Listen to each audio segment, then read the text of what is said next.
የኢትዮጵያ ብሔር ብሔረሰቦችና ሕዝቦች ቀን በ1999 ዓ.ም በአዲስ አበባ ሕገ መንግስታዊ ቃል ኪዳናችን የአብሮነታችን መገለጫ በሚል መሪ ቃል አንድ ብሎ መከበር ከጀመረበት ጊዜ አንስቶ እስካሁንም ዓላማው ለብዝሃነት ዕውቅና ከመስጠት ጎን ለጎን የበርካታ ብሔሮች ብሔረሰቦችና ሕዝቦች ልዩነትና እኩልነት የተከበረበትን የፌዴራል ሕገ መንግስት የጸደቀበትን ቀን ለማስታወስ መሆኑ ይነገራል። የብሔር እኩልነት ብቻ ሳይሆን አንድነትና ህብራዊነትን ማምጣት ዋነኛ የቀኑ ዓላማ እንደሆነ በየዓመቱ ቀኑ ሲከበር የሚገለጽ ነው። አንድነት ማለት መጨፍለቅ አይደለም፣ ልዩነት ማለትም ንጡልነት አይደለም ይላሉ የፖለቲካ ልሂቃን ሲናገሩ። በዚሁ መንፈስ ይመስላል ሕገ መንግስቱም በአንድነት ውስጥ ልዩነት እንዲከበርም የሚደነግገው። ኢትዮጵያ ይህን በቅጡ አሳክተዋለች አላሳካችውም የሚለው እንዳለ ሆኖ በዓለም ዘንድ የፌዴራሊዝም ስርዓትን የሚከተሉ ሀገራት ብዙዎቹ ህብራዊነትን በቅጡ አቻችለው ስለመዝለቃቸው ይገለጻል። በአፍሪካ ከኢትዮጵያ ሌላ በብዛት የሚጠቀሱትና ሰፊ የብሔር ስብጥርና የፌዴራሊዝም ስርዓት ያላቸው ደቡብ አፍሪካና ናይጄሪያ ናቸው። በተረፈ እንደ ቤልጂየም፣ ህንድ፣ አሜሪካ፣ ስዊዘርላንድና ካናዳ የመሳሰሉት ሀገራትም ህብረ ብሔራዊነትን በፍትሃዊነት እያስተናገዱ ያሉ ሀገራት ስለመሆናቸውም ይጠቀሳል። 1999 ዓ.ም አንድ ብሎ የጀመረው የብሔር ብሔረሰቦች ቀን አከባበር እነሆ በበርካታ ከተሞች እየተከበረ ዘንድሮ ለ20ኛ ጊዜ ዲሞክራሲያዊ መግባባት ለህብረ ብሔራዊ አንድነት በሚል መሪ ቃል በማዕከላዊ ኢትዮጵያ ክልላዊ መንግስት እንደሚከበር ተጠቅሷል። ታዲያ በየዓመቱ የብሔር ብሔረሰቦች ቀን ሲከበር እውን ቀኑ የህብረ ብሔራዊ አንድነት ማሳያ ወይስ የፖለቲካ መጠቀሚያ ነው የሆነው በሚል ጥያቄ ይነሳል። የኢትዮጵያ ብሔር ብሔረሰቦች ባህላቸውን፣ አልባሳታቸውን፣ ቋንቋቸውንና እሴቶቻቸውን በድምቀት የሚያሳዩበት የጋራ ሀገራዊ ዓላማዎችን የሚያጠናክሩበትና የክልሎችን ትስስርና የህብረ ብሔራዊ ፌዴራሊዝም ስርዓትን አብሮነት ያመጣና የሚያመጣ ነው በማለት ቀኑ የህብረ ብሔራዊ አንድነት ማሳያ መሆኑን የሚናገሩ እንዳሉ ሁሉ አለመግባባቶችን በጊዜያዊ ትርኢት ለመሸፈንና ቀኑን ለፖለቲካዊ ዓላማ የመጠቀም አባዜ ብቻ ይስተዋላል የሚሉም ብዙዎች ናቸው። የብሔር ብሔረሰቦች ቀን የህብረ ብሔራዊ አንድነት ማሳያ ነው ሲሉ የሚናገሩት ወገኖች ሐሳብ ሲያነሱ ብሔር ብሔረሰቦች ባህላቸውን፣ አልባሳታቸውን፣ ቋንቋቸውንና እሴቶቻቸውን በድምቀት የሚያሳዩበት መድረክ ነው። ቀኑ መከበሩ ሙሉ የህብረ ብሔራዊ አንድነት ማሳያ ባይሆንም የብዝሃነትን ክብር የማሳየትና የሀገሪቱን ልዩ ልዩ ማንነቶች የማስታወሻ አንድ ትልቅ አዎንታዊ መድረክ መሆኑን ፕሮፌሰር አሰፋ ፍስሐ ስለ ፌዴራሊዝምና ልዩነትን ስለማስተናገድ በጻፉት ጥናት ገልጸዋል። ቀኑ ሲከበር የህብረ ብሔራዊ አንድነት ማሳያ ለመሆኑ አቅም አለው በማለት በንድፈ ሐሳብም ሆነ በትርኢት ደረጃ አዎንታዊ ጎኖች ያሉት ስለመሆኑ ፕሮፌሰሩ ይናገራሉ። ክብረ በዓሉ ህገ መንግስታዊ ዕውቅና መስጠቱ ህገ መንግስቱን ተንተርሶ ባህልና ማንነትን እያስተዋወቀ መዝለቁና መታየቱ የህዝቦች የእርስ በርስ መተዋወቂያ መድረክ መሆኑ አብሮነትን ለማጠናከር እድል ይፈጥራል የሚሉት ደግሞ ዶክተር በቃሉ አጥናፉ ናቸው። እንደ ሰላም፣ ዲሞክራሲ፣ ልማትና አብሮ መኖር ያሉ የጋራ ሀገራዊ ዓላማዎችን ማጠናከር ለሚፈለገው የጋራ ትስስር ጠቃሚ መሆኑን ያወሱት ባለሙያው በዓሉ በየዓመቱ በየክልሉ እየተዘዋወረ መከበሩ የክልሎችን ትስስርና የህብረ ብሔራዊ ፌዴራሊዝም ስርዓትን አብሮነት ያመላክታልም ይላሉ። ቀኑ ከ80 በላይ ለሚገመቱ ብሔር ብሔረሰቦች ራሳቸውን መግለጫና ማሰባሰቢያ ብቻ ሳይሆን ብዝሃነታቸውንም ማክበሪያ ነው የሚሉት ፕሮፌሰር ፍስሐ ለብዝሃነቱ ቀን ሰይሞ በጋራ የአደባባይ በዓል ማክበር የሀገርን አንድነትና ውበት ማስቀጠያ ተግባር ነውም ይላሉ። የበዓሉ ትርጉም ከመንግስትም ባሻገር በህዝቡ ዘንድ ለባህል መተዋወቂያና ለአንድነት ማሳያነት ተደርጎ ህዝባዊ መሰረት እየያዘ መሆኑንና መሰል ልምዶች ለሚነሱ የጎሳና የብሔር ወይም የአካባቢ ግጭቶችም መፍትሄ ይሆናል ተብሎ ይጠበቃል ሲል የኢትዮጵያን ፖለቲካና መንግስታዊ አወቃቀር ከሰፊው አፍሪካዊ አውድ አንጻር በመመርመር የሚታወቀው ክርስቶፈር ክላፋም ይናገራል። የብሔር ብሔረሰቦችና ህዝቦች የሆነው ህገ መንግስት ለእነዚሁ አካላት መብት የሰጠ መሆኑን እስከደነገገ ድረስ መሰል የአደባባይ በዓላትን ማጽናት ጠቃሚ መርህ ነውም ሲል ተመራማሪው ያክላል። ከፍ ሲል ሀገር በህብረ ብሔር ስብጥር ያላትን የብዝሃነት ሀብት ለዓለም አደባባይም በማሳየት ቱሪዝም የምትስብበት ይሆናል ሲል ተመራማሪው ይናገራል። የብሔር ብሔረሰቦች ቀን ህገ መንግስቱን ማሰቢያ ብቻ አይደለም ሲሉ የሚቀጥሉት ሌላኛው ምሁር ዶክተር ሐሽም ተውፊቅ ስለ ፌዴራሊዝም መሪዎችና በኢትዮጵያ አውድ ውስጥ ስላለው ቦታ ባጠኑት ጥናት ሲገልጹ ህገ መንግስታዊ መብቶች የሚከበሩበትም ሲሆን ይስተዋላል ይላሉ። ከሁሉ በላይ የብሔር ብሔረሰቦች ቀን ሲከበር ትልቅ የባህሎች ቀን ሆኖ ይታያል ሲሉ ጸሐፊው አሳፍ ኃይሉ በገጻቸው አስነብበዋል።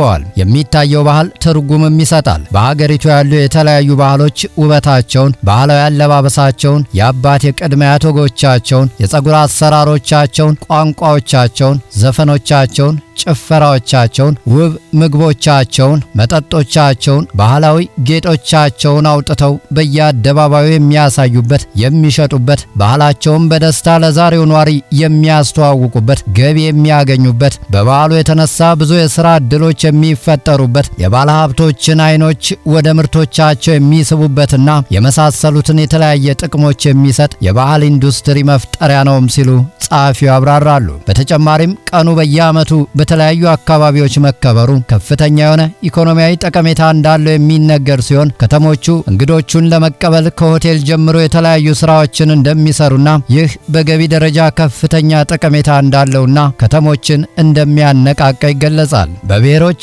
ብሔረሰቦችና ህዝቦች መካከል ያለው ልዩነት በዋናነት በቋንቋ፣ በባህል፣ በታሪክና በጂኦግራፊያዊ አቀማመጥ ላይ የተመሰረተ በመሆኑ እነዚህን ወደ አንድ ሀገራዊ መድረክ የማምጣትና ህገ መንግስቱም ይህንን ነው እውቅና ሰጥቶ ኢትዮጵያዊ ያለው ለማለት የቀኑ መከበር ኢትዮጵያን ልዩ የሚያደርግና ልዩነቶችን አክብሮ አንድ ላይ ለመዝለቅ አጋዥነቱ ወደር የለውም የሚሉት ብዙዎቹ በዚህ ወገን ያሉት ሲናገሩ ቀኑ ሲከበር ህብረ ብሔራዊ አንድነቱን ስለማሳየቱ ይስማማሉ። የብሔር ብሔረሰቦች ቀን የፖለቲካ መጠቀሚያ ነው የሆነው ሲሉ የሚናገሩት ወገኖች ደግሞ ሐሳብ ሲያነሱ አለመግባባቶችን በጊዜያዊ ትርኢት ለመሸፈን የሚሰሩ በርካታ ስራዎች አሉም ይላሉ። በዓለም ካሉ ፌዴራሊስት ሀገራት ለብሔር ብሔረሰብ ቀን አውጃ እንደ ብሔራዊ በዓል የምታከብር ብቸኛዋ ሀገር ኢትዮጵያ ብቻ መሆኗን በመጥቀስ ቀኑንም ለፖለቲካዊ ፍጆታ ብቻ እንዲውል የሚያደርጉ ስለመኖራቸው ዶክተር በሪሁን አዱኛ የኢትዮጵያ ፌዴራሊዝም አራት ገጽታዎች በሚለው ጽሑፋዊ ትንተናቸው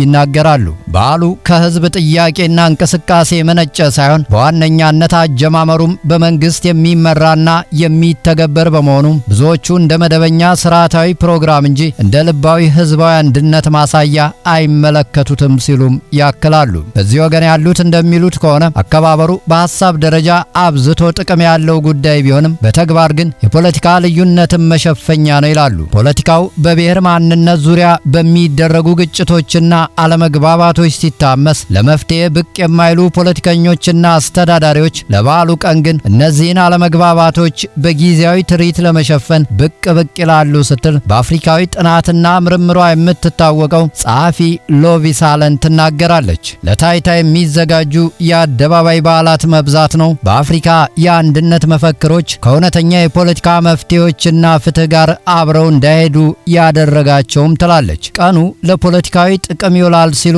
ከሚሞግቱት ወገኖች መካከል የሆነችው ጸሐፊዋ የጎሳ ፌዴራሊዝምና ልዩነትን በማጉላት የብሔር ማንነትን ከሀገራዊ ማንነት በላይ በማጉላት የጎሳ ፌዴራሊዝምን እንደ ስኬት ለማሳየትና የፖለቲካ ኃይልን ለማጠናከር እንደሚያገለግል ታብራራለች። በዓሉ የብሔር መብቶችንና ህብረ ብሔራዊነትን ቢያጎላም የጎሳ ፌዴራሊዝምን በማጉላት ብሔራዊ አንድነትን ለማዳከም የሚሰሩባቸው ሁኔታዎችም ስላሉ ዛሬም ይሄው ክፍል ጥንቃቄን የሚሻ ስለመሆኑ ሎቪስ አለን ትገልጻለች። በዓሉ በሚያስተጋባው የአንድነት መልእክት ላይ የጎሳና የብሔር ፖለቲካ ጥላ እንዳያጠላ የሚደረጉት ጥንቃቄዎች ከክልል ክልል ይለያያሉ የሚሉት ደግሞ ሌላኛው ጸሐፊ ዶክተር ዮናታን ተስፋዬ በተለይ በብሔር ብዝሃነት ህገ መንግስትና ፌዴራሊዝም ላይ ትኩረት አድርገው በጻፏቸው መጣጥፎች ላይ ገልጸዋል። አንድነት የሚመጣው በባህል ትርኢት ብቻ ሳይሆን በፍትሃዊ ሀብት ክፍፍል፣ ፍትህና እውነተኛ የፖለቲካ ተሳትፎ ስለሆነ በእነዚህ ጉዳዮች ላይ ያሉ ክፍተቶች የበዓሉን ትርጉም ይቀንሱታል ሲሉ ኬንያዊው ብሔር ተኮር ጸሐፊና ተመራማሪ ንጉይ ቲዮንጎ ዊፕ ናት ቻይልድ ዲኮሎናይዚንግ ደ ማይንድ በተሰኘ መጽሐፉ አትቷል። ታውቆም ይሁን ሳይታወቅ ባህሉ በብሔር ማንነት ላይ ከመጠን በላይ ትኩረት በማድረግ የብሔር ብሔረሰቦችን ልዩነት ብቻ የሚያጎላ ሲሆንም ይታያል ሲሉ ዶክተር ዮናታን ያክላሉ። መሰል አካሄዶች ደግሞ ሁሉን አቀፍ የሆነውን የኢትዮጵያዊነትን ማንነት የሚያሳንስ ወይም የሚሸፍን ሊሆን ይችላል የሚል ስጋት እንዳላቸውም ይገልጻሉ። በተለይ ቀደም ባለው ጊዜ በዓሉ በድምቀት በሚከበርበት ወቅት በአገሪቱ ውስጥ ያሉ ሰፋፊ የፖለቲካና የማህበራዊ ችግሮችን ትኩረት ለማስቀየር ይውላል የሚል አስተያየትም የሚሰጡት ብዙዎቹ እንዲህ አይነቶቹ ሂደቶች ከህብረ ብሔራዊነት ይልቅ ፖለቲካዊ ዓላማን እንዳነገቡ ይናገራሉ። ዛሬም ብዝሃነት ሲገለጽ ከ80 በላይ ከ80 እስከ 85 የሚገመት እንዲሁም ከ90 በላይ ብሔር ብሔረሰቦች ያሉባት ሀገር ከማለት በቀር እቅጩን ምን ያህል ብሔርና ቋንቋ ስለመኖር እንኳን እንደ ሀገር አልታወቀም የሚሉት ዶክተር ዮናታን በየዓመቱ የሚከበረው የብሔር ብሔረሰብ በዓልም ሰብስቦ ልዩነታችንና ውበታችን ይሄ ነው ከማለት የዘለለ በጥናት ላይ የተመሰረተ ህብረ ብሔራዊነት አይነገርም ይላሉ። ለ20ኛ ጊዜ ቀኑ ሲከበር ምን ያህል የብሔር ብሔረሰብ የሰላምና የእርቅ ባህሎችን አስተዋውቀን አዳበርንበት፣ ልምድ ተለዋወጥንበት፣ ምን ያህል ብሔር እንዳሉስ ምን ያህል አወቅንበት፣ ምን ያህል ያልታወቁ አልባሳትና ምግቦችን ወደ አደባባይ አምጥተን ለዓለም አስተዋወቅንበት የሚለው አይነገርም አይሰማም ሲሉ የቀጠሉት ተመራማሪው ለመሰል ጉዳዮች ትኩረት የማንሰጠው ቀኑን ለፖለቲካዊ ዓላማ የማዋል ስነ ልቦና ስላለም ነው ይላሉ። መድረኩ ብዙዎቹ ብሔር ብሔረሰቦች የሚገኙበት መሆኑን ተከትሎ የተደራጀ የፖለቲካ መልእክት ለማስተላለፍ እንደ አጋጣሚ የሚጠቀሙበት ብዙዎች መሆናቸውንም ሊቃን ታዛቢዎች ይመሰክራሉ። ውድ አድማጮቻችን የብሔር ብሔረሰቦች ቀን የፖለቲካ መጠቀሚያ ነው ወይስ የህብረ ብሔራዊ አንድነት ማሳያ ነው የሆነው በሚል ርዕሰ ጉዳይ ያቀረብንላችሁ የዛሬው ግራና ቀኝ ሐሳብ መሰናዶ የተከታተላችሁትን ይመስላል። እናንተስ ምን ትላላችሁ? በያላችሁበት ተወያዩበት። ሳምንት በሌላ የግራና ቀኝ የሐሳብ መሰናዶ እስክንገናኝ ቸርን ሰንብት።